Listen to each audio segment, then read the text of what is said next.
Monsoon rain drenches South Korea's southern region with downpours to continue into the night. A landslide in Yeongju city leaves a baby dead.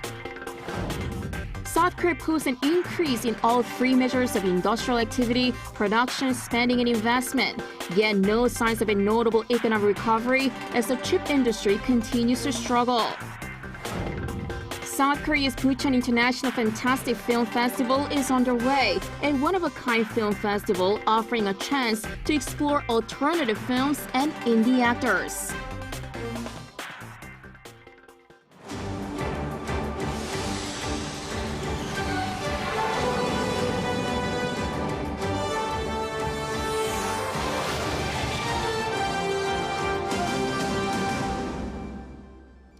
Good afternoon. South Korea's southern region continues to see monsoon rain, which is likely to continue into the night and into early next morning in some parts. Meanwhile, the city of Yeongju reports the death of a baby in landslide. Arirang has the latest. As South Korea is hit with days of rain, a baby was killed when her home was hit by a landslide in Yeongju City, Gyeongsangbuk-do Province on early Friday morning. The city saw more than 230 millimeters of rain through Thursday night and Friday morning, and the soils had already been weakened by days of rain previously. The other occupants of the home hit by the landslide, 7 adults and 2 children, were able to escape. Gyeongsangbuk-do Province saw a total of 90 emergency calls for help, mainly in Yeongju City, and rescuers helped save a total of 21 people from danger. The rain is expected to continue through Friday in most parts of the country, with heavy rain concentrated in the southern region. As of 11 a.m. Friday, a heavy rain warning is in place for Jeollanam-do Province, parts of Jeollabuk-do, Gyeongsangbuk-do, Gyeongsangnam-do Provinces, and Jeju Island. The Korea Meteorological Administration has forecast heavy rain for Jeollanam-do and Gyeongsangnam-do Provinces throughout Friday into early Saturday from 50 to 100 millimeters. Jeju is expected to see 100 to 200 millimeters of rain, along with thunder and strong winds continuing as late as early Saturday morning.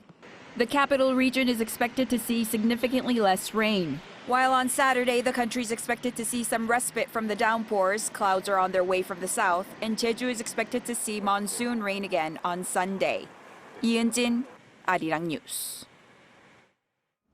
President Yoon Suk-yeol yesterday announced a major reshuffling of his cabinet as he entered the second year of his presidency.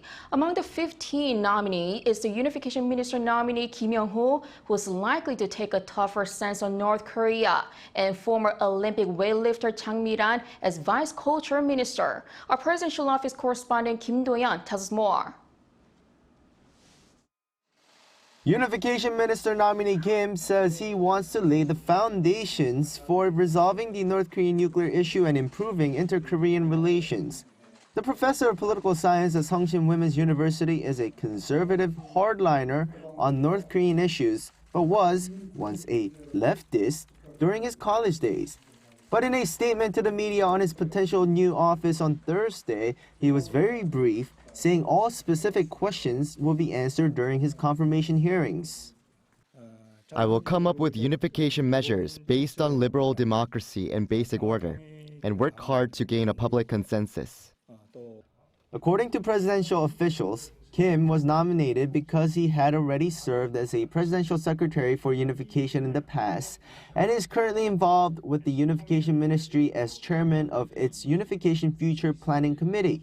In addition, they explained that the decision to put a career diplomat, South Korean ambassador to Thailand Moon Sung-hyun, as his deputy comes as Kim is considered an outsider and the ambassador will help him get used to the ministry. Meanwhile, in a surprise move, an Olympic gold medalist and national icon, former weightlifter Jang, currently a professor at Yongin University, will serve as second vice minister for culture, sports, and tourism. The position oversees the ministry's sports and public engagement duties and is usually reserved for career civil servants. Jang will be just the third athlete appointed to the post. Following her retirement 10 years ago, she showed her willingness and desire to serve the public. I will work harder to help athletes fit into our society and make a positive impact on it. Since then, she's earned degrees in sports administration and taught at a university while also running a foundation for athletes needing financial support. According to an official at the presidential office, while the country's culture exports are doing well, and Culture Minister Park Bo-gyun is a former journalist, naming Jang was a move to boost the sports industry through the appointment of a respected athlete with administrative experience. Kim Do-yeon, Arirang News. Unification Minister Kim Yong-ho has vowed to create unification policies that conform with inter-Korean relations. Speaking to reporters on Friday, Kim stressed that policies need to have continuity to be effective and stressed the importance of taking past agreements made between the two Koreas into consideration. Kim also touched on the regime's human rights situation, calling it very serious, adding the Seoul needs to make more efforts to improve the lives of residents in the north. Pundits say Kim's appointment could put further pressure on North Korea amid raised tensions on the peninsula, following a series of missile provocations and threats from the regime. Last month, South Korea saw an increase in industrial production, spending, and investment. Despite the uptick in industrial activity, there are no signs of a notable economic recovery as the chip industry continues to struggle. Our business correspondent Shin Ha-young has more. South Korea's overall industrial production, spending, and investments all rose last month for the first time in 3 months. According to data released by Statistics Korea on Friday, industrial production in May rose 1.3% from the month before. Statistics Korea attributed the rise to growth in manufacturing production, particularly thanks to robust performance of the automobile and chip sector. However, the chip industry is still experiencing sluggish recovery. After posting a decline for the first 2 months of this year, semiconductor production saw remarkable growth of 30.9% in March. After that, growth slowed with a rise of 4.9% in April and 4.4% in May. Chip production has been sluggish and inventory levels have remained high. The semiconductor industry is forecasted to see a slight improvement in the latter half of this year or even next year. On the other hand, the service industry saw a drop of 0.1% due to a decline in the accommodation and restaurant sectors. Retail sales, a barometer for consumer demand, saw a rise of 0.4% as people spent more on durable goods such as home appliances. Facility investment also gained 3.5% on month thanks to more investment in the machinery and aircraft sectors. Despite the latest figures, economic recovery overall still remains modest due to weak growth. Shin Ha-young, Arirang News. In the latest move to mend their bilateral ties, South Korea and Japan have agreed to resume their currency swap for the first time in almost a decade. And this time the deal is worth some $10 billion. Moon Hae-ryung reports. South Korea and Japan are resuming their currency swap pact after an 8-year pause. Finance Minister Chu Kyung-ho and his Japanese counterpart Shunichi Suzuki held a bilateral meeting in Tokyo on Thursday to finalize the details. The amount set is $10 billion, relatively small in comparison to the $70 billion in 2011 before relations between the neighbors soured in 2015. However, experts say that this amount isn't set in stone. It's likely that they will continue to increase the amount as economic cooperation between the two countries continues to strengthen in the future. This comes amid improving diplomatic relations and with progress in other areas, such as with the restoration of both countries to each other's trade whitelists. Currency swaps between countries are typically agreements where currencies are lent for a certain period in times of emergency or to boost trade. This particular example secures dollar liquidity for South Korea as Japan is set to provide US dollars.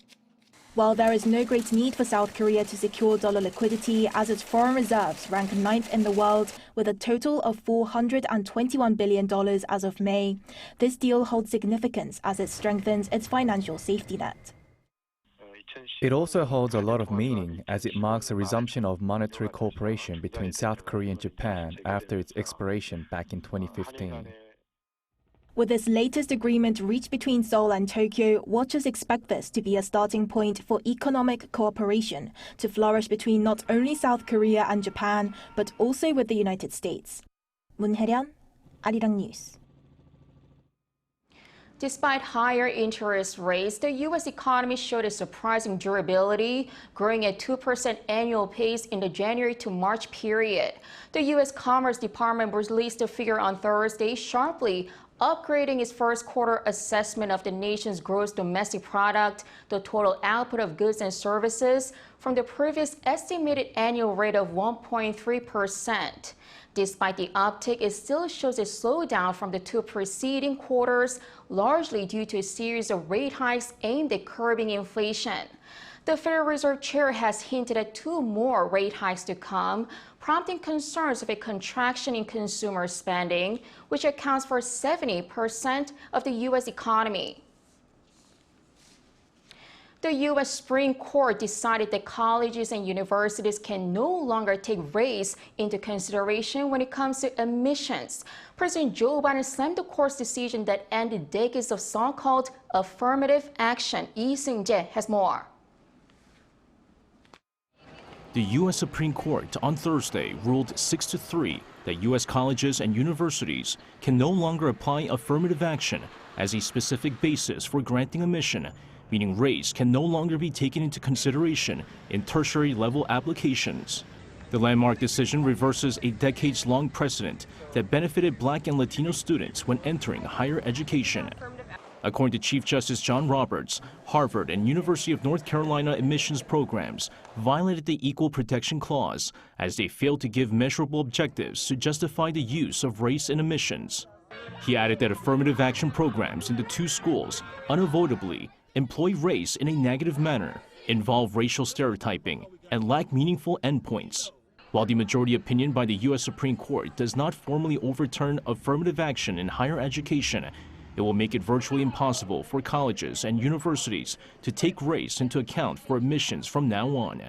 Meanwhile, President Joe Biden criticized the latest decision by the Supreme Court, saying the decision walked away from decades of precedent, adding he strongly disagreed with the decision. Today, the court once again walked away from decades of precedent and as the dissent has made clear. The dissent states in today's decision, quote, rolls back decades of precedent and momentous progress, end of quote. I agree with that statement from the dissent.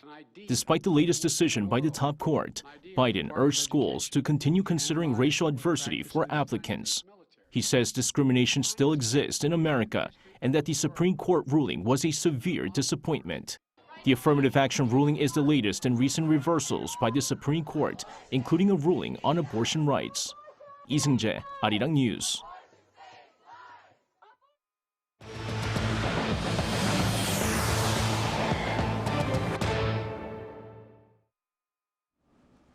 South Korea has advanced to the Under-17 Asian Cup final after beating Uzbekistan 1-0 in the semifinals. Playing at the Pathum Thani Stadium on Thursday, the Young Taegu Warriors advanced to the final thanks to a 31st-minute free-kick goal from Baek In-woo.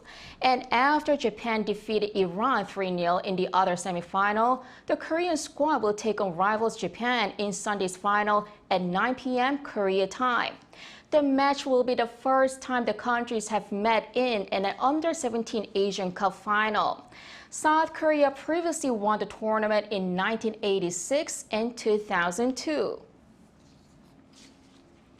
3 South Korean musicians have won first prizes at the International Tchaikovsky Competition in the violin, cello, and voice categories. The classical musical competition, held once every 4 years, was held this year in the Russian cities of Moscow and St. Petersburg from June 20th to 29th. 3 South Korean musicians received gold medals: Kim Ge-hee in violin, and Lee Young-eun in cello, and Son Ji-hoon in the voice category. This year marked the first time the Korean winners have won the instrumental categories. Featuring 6 categories for musicians aged between 16 and 32 years, the competition is considered one of the most respected music competitions in the world since its founding in 1958. But its reputation has somewhat diminished following Russia's invasion of Ukraine with fewer international participants. South Korea's Bucheon International Fantastic Film Festival is underway. It is one-of-a-kind film festival offering a chance to explore alternative films and indie actors. Our Lee Soo-jin was at the opening night. The rainy weather couldn't dampen the spirits at this year's Bucheon International Fantastic Film Festival. The festival kicked off on Thursday evening, continuing its slogan of Stay Strange from 2021, which reflects its goal of promoting alternative films and indie actors. It also added another slogan this year, Cinema Plus. The Korean film industry has faced many difficulties during the past 3 years because of the pandemic. The slogan Cinema Plus represents the need for the movie industry to evolve to overcome these difficulties. The Bucheon International Fantastic Film Festival is one of the largest genre film festivals in Asia. It features 262 films from 51 countries this year. And this year's festival also coincided with Bucheon's 50th anniversary of gaining city status. The festival brought in attendees from around the globe. And we have a world premiere for our short film, so it's the first time we're coming in contact with people outside of our small pool in Austria. Many stars such as legendary South Korean actors An Sung-gi, Kim Sung-gyun, and Yang Dong-gun graced the red carpet for the opening night. The opening film this year was the tragic comedy horror film Beau is Afraid, written and directed by Ari Aster, the renowned filmmaker behind Midsommar. It's an honor to be here. I love Korean cinema, and so it's a thrill to be here in Korea presenting this film and to be opening this festival. The festival is also known for highlighting the career of one actor each year that represents Korean cinema, and this year it was none other than Choi Min-sik, known for his cult classic films such as Old Boy. The film festival, which will be held until July 9th, will continue to hold screenings of films from various genres, as well as master classes led by world-renowned directors. Lee Soo-jin, Arirang News.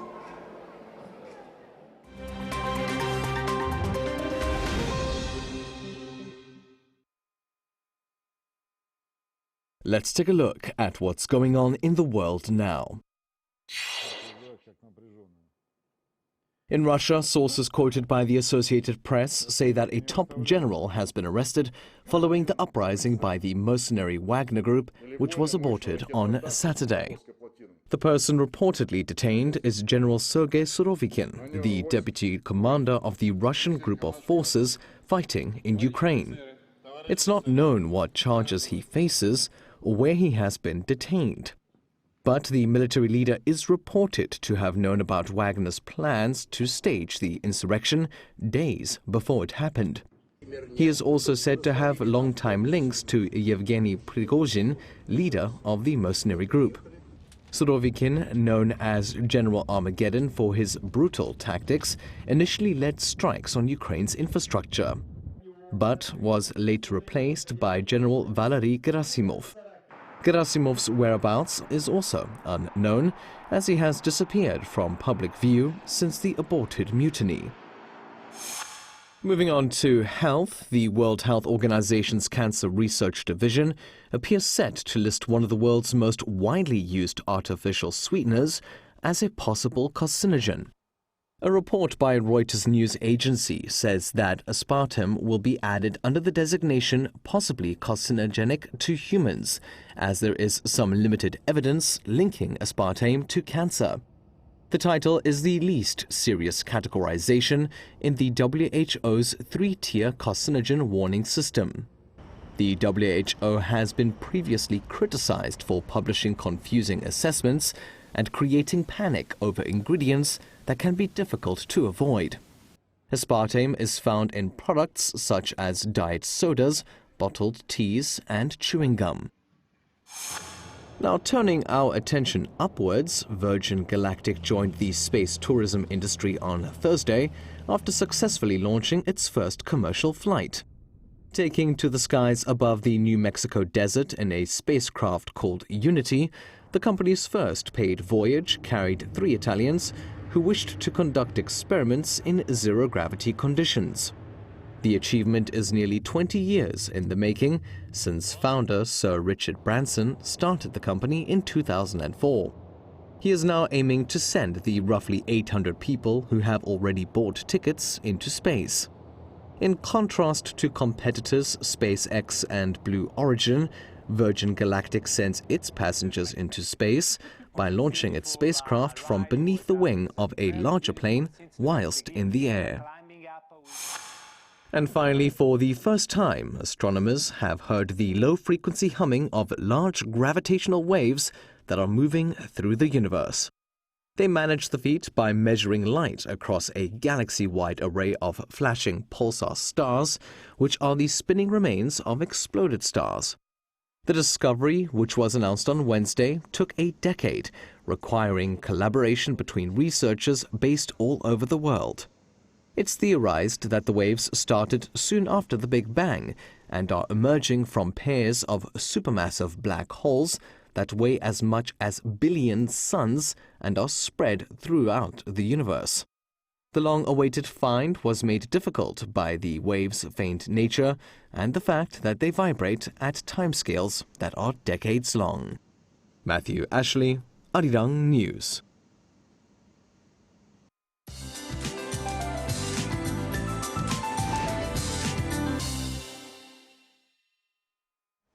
Good afternoon. Rain should go away by the evening commute in central regions, but certain parts of the country are being soaked with intense rainfall, with 30 to 60 millimeters of an hour of rain to pound down through tomorrow dawn. And until tomorrow, Jeju could see more than 250 millimeters, and 전라남도 and 경상남도 province to see 150 millimeters of downpours. Heavy rain alerts remain in place for parts of 전라도 and 경상도 provinces and Jeju Island. So authorities have warned of the risk of flash floods and landslides.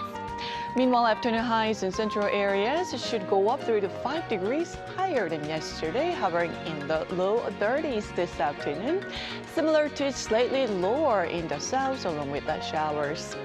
Other regions will get a break from monsoon rain by Saturday afternoon, but sweaty temperatures set in and will stay day and night, with a tropical night expected. Then the monsoonal front returns on Sunday to Jeju Island.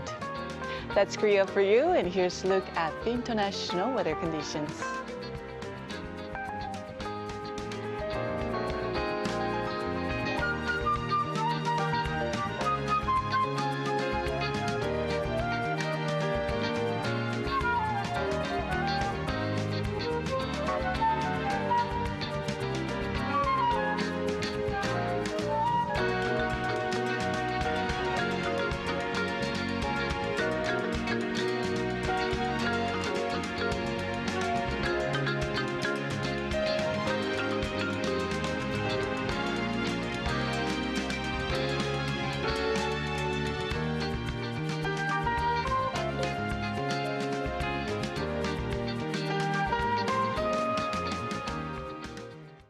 Thank you so much for watching. Have a great weekend.